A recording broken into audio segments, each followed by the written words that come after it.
second day back at training. Must be nice to get out the room and have a bit of a run around. Yeah, it's great. I did 2 weeks quarantine in Perth where I didn't have a balcony, had no fresh air, so this is the dream. So yeah, the boys are got lots of energy, and yeah, it's great to be out and about. And what's the plan just with training for the first couple of days? What's the how are you going about it at the moment? For me personally, it's having the week off training. Big Bash was a pretty heavy schedule, and obviously making it all the way to the final.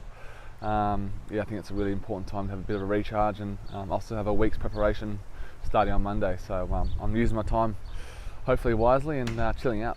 And how are you feeling after Big Bash? Obviously had a bit of that small side strain injury. How are you feeling? Good, fit and firing, ready to go? Yeah, the bowling's coming along well. Back off a long run now, which is great. So I'll have a really good lead into the first couple of games. I might be touch and go, but I think with the amount of bowling options we've got means I won't have to rush it. But the side's feeling really good. Yeah, it was a bit of an annoying little injury, but feeling good now. And is the plan to try and bowl at some stage this tour in matches, or where are you at on that side of things? Yeah, definitely try and be available to bowl. We've got a lot of options with the ball in this team, which is a great luxury for Finchy. Hopefully I can be one of those in the last couple of games. World Cup. Obviously big World Cup hopefully at the end of the year. How are you feeling about that, I guess personally, and obviously this tour also presents the chance for some new faces to impress as well, but that must be exciting knowing that's just around the corner. Yeah, it's always exciting, World Cup years. As a player, that's what you want to be a part of. It's why you play, and to play in the big tournaments like that.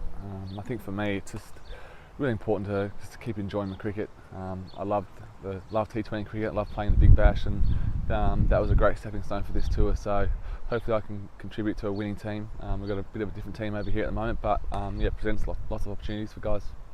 As I said, a couple of new faces, potential debutants. How have you seen their form, I guess, through Big Bash? And obviously it'd be pretty awesome if they do get to make their debut over here. Yeah, obviously Flip, he's been in amazing form throughout the Big Bash, and I can't see him not playing in this series, so that'd be great. Another WA boy in the team, which is always nice. And obviously got guys like Tanveer Sangha, who is an amazing young talent.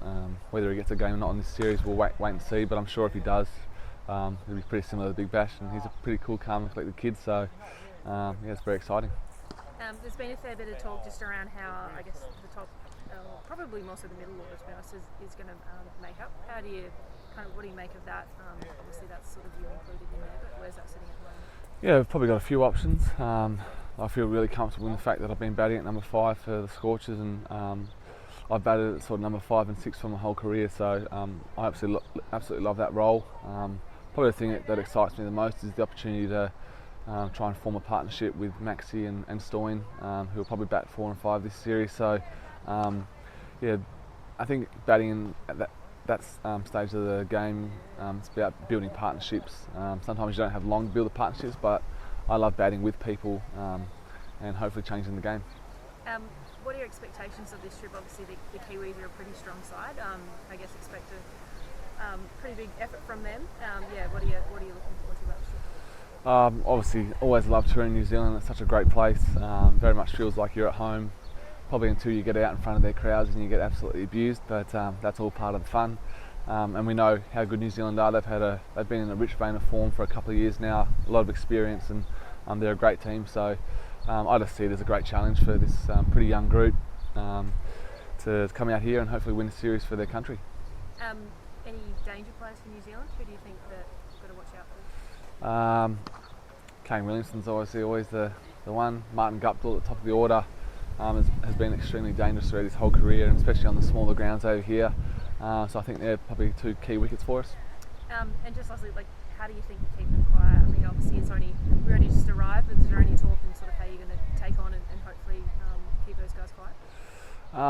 Not so much. We haven't really spoken too much about it as a group yet. I think it's up to individual guys to come up with their own plans. We've got 2 weeks in a hotel room, so if we don't have plans by the end of that, we're probably should be another job. But I'm sure each and every individual will come up with their own plans, and then we'll talk about it as a team come game time.